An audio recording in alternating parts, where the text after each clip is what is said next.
Hey, guess what? It's time for another Good Design, Bad Design, where we talk about graphic design in games. A game's graphic design is a close cousin to a game's art overall, but graphic design is focused on visual communication. Things like menus, UI, camera work, color choice, font choice, animation, character design, the presentation of information. Also, keep in mind, good graphic design can happen in bad games, and good games can have bad graphic design. So with that said, let's get going. Good design. After the graphic design mess that was Smash 4, the menus and interface of Super Smash Bros. Ultimate wins the award for Most Improved. Smash Ultimate's style and presentation is more striking this time. Series director Masahiro Sakurai is on record saying that he took notice of Persona 5's dynamic interface, and it shows. Sakurai's Persona 5 inspirations shine through in the new victory screen animations. The composition and the way everything snaps into place take major cues from Persona 5's all-out attacks, and they look fantastic. The main menu layouts and transitions are sleeker, again taking inspiration from Persona. The transitions are quick and dynamic, stylishly moving from menu to menu. The camera zooms in and uses the negative space of the option icons to frame each submenu. It's a clever balance of style and functionality. I mentioned in the very first bad design segment that Smash 4's organization and visual hierarchy were a mess. So it's great to see Ultimate make some major improvements. The submenu options are placed where they should be. Things are much easier to find. The most prominent options are Smash and Spirits, which hold the main local and single-player adventure modes respectively, but the options also don't overpower the menu. They even changed the Games and More section to an organized collection of the old classic game modes, away from the earlier game's random hodgepodge of options. I still hate that title, but hey, it's accurate now. The in-game HUD got great quality of life improvements. There are new UI elements like a stage map to show how close you are to blast zones. They also added new elements for character-specific mechanics, like the Inkling's ink meter, the villager's pocketed items, and Robin's weapon durability. The end of a match even spices things up with a dynamic zoom in on finishing blows. Smash Ultimate's interface is so much better, but the usability still has some room to improve. So, it's time for a tiny bad design. Tiny bad design. There are a few little things that make navigation feel just a bit more cumbersome than necessary. Saving your custom rule sets is a great new feature, but you can't make minor edits like item settings, stock numbers, or the stage hazard toggle in the rules from the character select. Seriously, what's up with that hazard toggle? It should have just been a fourth stage option, next to the Omega and Battlefield forms. The new Squad Strike is a really cool mode, but it takes too long to set up. It should have been treated like a normal stock Smash mode, where you just pick multiple characters for each stock. It didn't need these extra menu options. Sorting and picking out spirit loadouts for the zillion spirit battles in the single player is also a little too slow and tedious for how many options you have to pick from. Also, have fun setting the music frequency. All of a series' stages share a track list, but each stage has its own song frequencies. There are 16 stages from the Mario series, with a list of over 90 songs to sort through, for every single stage. The song frequency slider gives way too much granular control, which isn't that bad by itself, but it takes too long to set a value. Then you have to do it for every song in this huge list. It makes setting up songs take way too long. Most people would have been happy with a coarser control, with maybe 4 or 5 frequency options like play never, rarely, sometimes, or play frequently. It's a great example of how settings meant for power users can degrade the experience for non-power users. In the end, these negatives are mostly just nitpicks. Smash Ultimate should be applauded for the good work it has done to fix its menus. But it's a reminder that no matter how good a game is, or how far it has come, there will always be more to do. Bad design. Deadly Premonition is janky. The gameplay is janky. The art style is janky. Sound design, janky. Writing, kinda fun, but still janky. And its interface, super janky. Ugly type treatment, UI elements that clash with each other, low resolution art assets that get blown up into a blurry mess. Deadly Premonition's UI is full of inconsistency. Clashing UI elements can stick out in ways that take your audience out of the experience. A majority of the UI elements in Deadly Premonition are wildly different. We have the character's name in the upper left corner in a small, thin serif typeface. Then in the lower right, we have this bold, italicized, and outlined font for the weapons. Above the weapons is this ammunition counter in a narrow typewriter font without any contrasting UI elements, outlines, or drop shadows to keep the text from blending into the background. For the dialogue, item description, and button interaction text, they use the same typewriter font from the ammunition counter, but now with a drop shadow for contrast. Why is that not on the ammunition counter? The deeper you dive, the weirder it gets. There are some rough looking bonus medal pop-ups for when you perform special actions like headshots or Agent Honor, whatever that is. There are brackets placed around every key item name for reasons. Why do these button prompts at the bottom line up, but these don't? Why are these ugly character status bars overlapping the items folder? There's plenty of empty space beneath it. Some elements will use skeuomorphism like these office folders and crumpled paper, and other elements will just use black boxes, or nothing. Even similar UI elements will have different type styles. Both the items and mission list submenus use an office folder as part of the design. That's all fine, but why is the style on the subheader type so different? Some items in those black boxes will have margins, and others just don't and look like you're highlighting something in a Word document. Over and over, Deadly Premonition shows what happens when a game refuses to commit to any one style. Good design. Communication is so important in team strategy games, but lots of players mute voice chat, don't have a microphone on their system, can't understand what you're saying due to a language barrier, or just don't want to talk. So how can you take a game that relies on team communication and design it around the realities of voice chat? The ping tool in Apex Legends is brilliant. It's a simple way to take most of the tactical information you'd normally share over voice chat and cram it into one button press. It's not the first game to have a ping system, but they've made it more fully featured and easier to use than other games. You can tap the ping button while your aiming reticle is hovering over a location, and it might tell your team to group up over there. Pinging on an enemy will highlight their last known location for the rest of your team. You can ping weapons, armor, upgrades, health, or any other pickups too. Your character in game will shout key information like the level of the armor or add-on, and leave a marker on your teammate's HUD showing the item's location. Players can respond by pinging the HUD marker themselves to call dibs and keep the marker on screen, and can even easily thank whoever left the marker. Just like the Overwatch end-of-match endorsement system, it's a tiny psychological nudge that promotes better sportsmanship and team cohesion.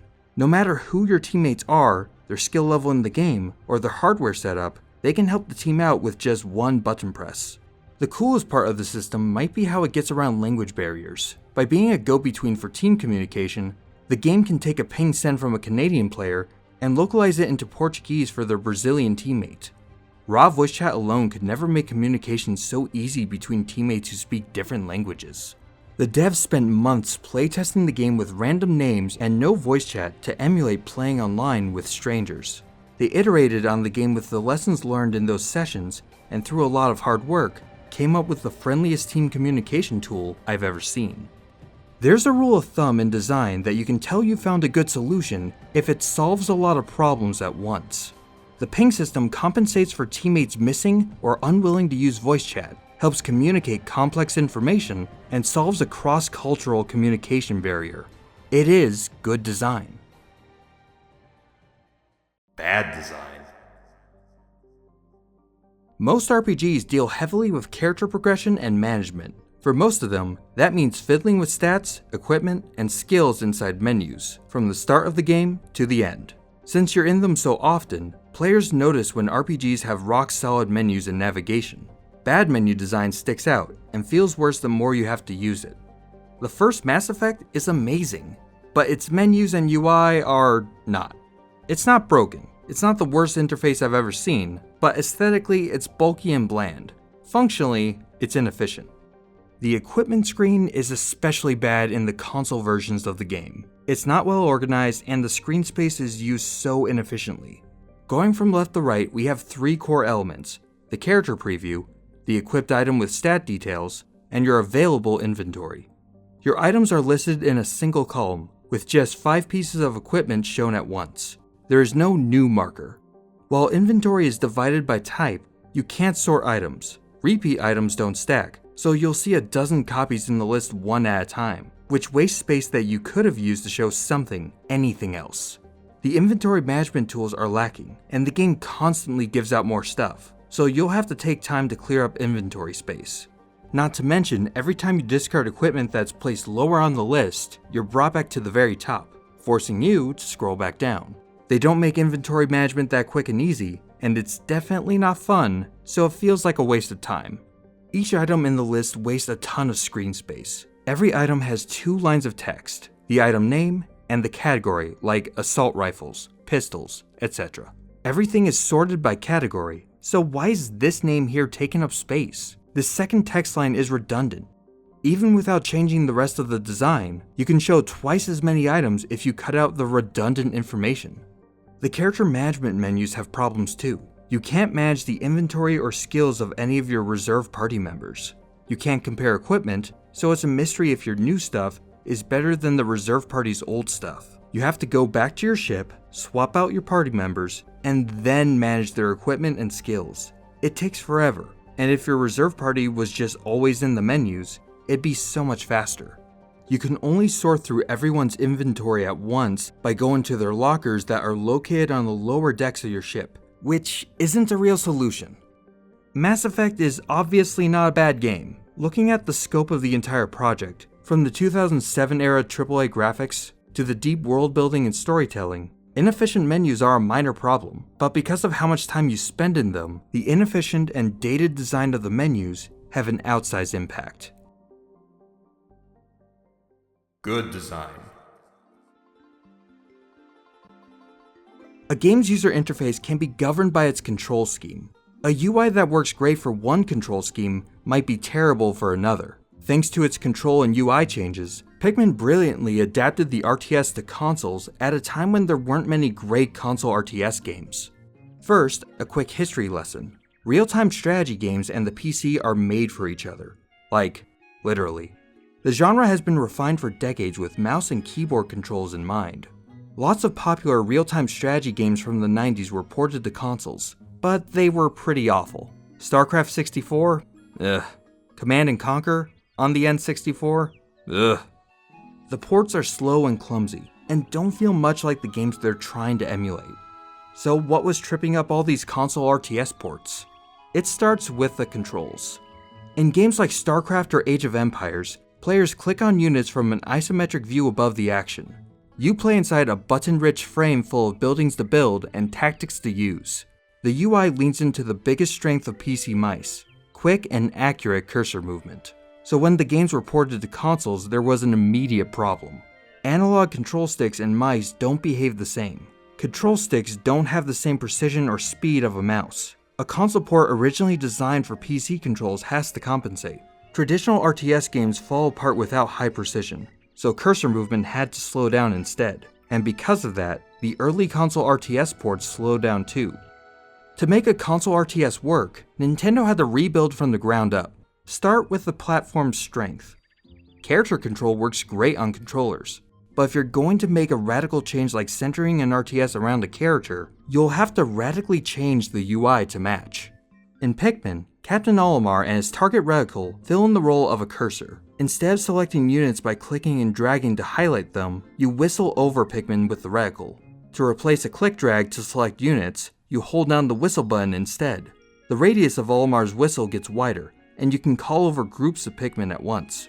To give Pikmin commands, press a button and Olimar tosses them over to where your reticle is placed.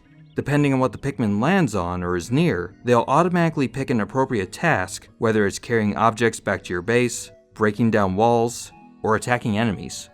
Pikmin's informational UI is very light. Lots of info is condensed into just a few elements. Screen space is used very efficiently, especially in Pikmin 3, which lets the world fill the screen instead of needing a heavy frame around the action. The UI is more diegetic through the character design. Olimar sticks out among the swarm of Pikmin with his glowing antenna. Instead of chevrons for upgraded units in a game like Red Alert, the level of strength of an individual Pikmin is represented with leaves, buds, and flowers at the end of their stem, which works great thematically and makes it easy to see what sort of Pikmin you're dealing with. The holographic-like visuals on your cursor and whistle radius contrast well against the varied environments, and in Pikmin 3, they even change color depending on the type of Pikmin you're about to throw. You even get a nice throwing arc to help you precisely target your Pikmin tosses. Micromanaging and multitasking are core to an RTS, and all of these UI changes don't stop that core from being in the game, but they do smooth over the other less essential features and quirks of PC RTS games that don't work as well with a controller. No, Pikmin isn't as complex of a game as StarCraft or Command & Conquer, but it's still fun, and the UI changes and focus on character control let Nintendo make a game for a console that kept the feel of an RTS and let them introduce the genre to a new audience. Bad design. I'm not sure what game to do for the last bad design segment, actually. Well, better break out the old bad design detector here. Let's see what we got. Beep, beep, beep, beep, beep, beep. Interesting. Beep, beep, beep, beep, beep, beep, Ooh. beep, beep, beep, beep. Oh, wait a minute. That one might be toxic. Beep, You don't know what you're messing with. beep, beep, beep, beep, beep, beep, beep, beep, beep, beep. Jackpot. beep, beep, Let's beep, crack beep, this beep, one beep, open beep, and beep, see beep, what's beep. inside. Oh my god. Yeah, this counts. Ehrgeiz is a beautiful mess. It's that Square fighting game that has Cloud and Sephiroth in it, and it sucks. There's not that much here, but what is here... Ooh. Smash Ultimate had menus inside menus, but Ehrgeiz took it literally. It looks ridiculous.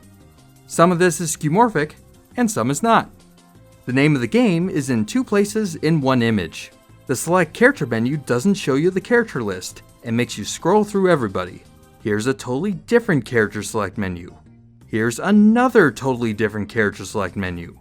Then the game HUD comes out of nowhere and is fine. Look at that. That's a normal fighting game HUD. Wow. Let's see what the single player mode is. Excellent. Let's get back to that sound for another minute.